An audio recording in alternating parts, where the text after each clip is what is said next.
when Sim Medu invited me for a workshop here in Bangalore, I was very pleasantly surprised because initially I thought I would have to do some kind of a practical editing, which is usually what happens, talking about software and giving exercises, but that was not what was asked. They said they wanted me to talk about the aesthetics of editing. It's a little intangible to talk about, but it was very interesting and challenging for me. I came here to and interacted with the students. I showed them short films, clippings.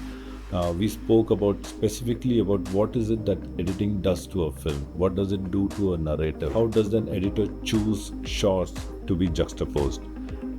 There was a very lively interaction with the students, everybody, and at the end of it, I felt that we kind of addressed and came close to understanding this very difficult, intangible craft called editing.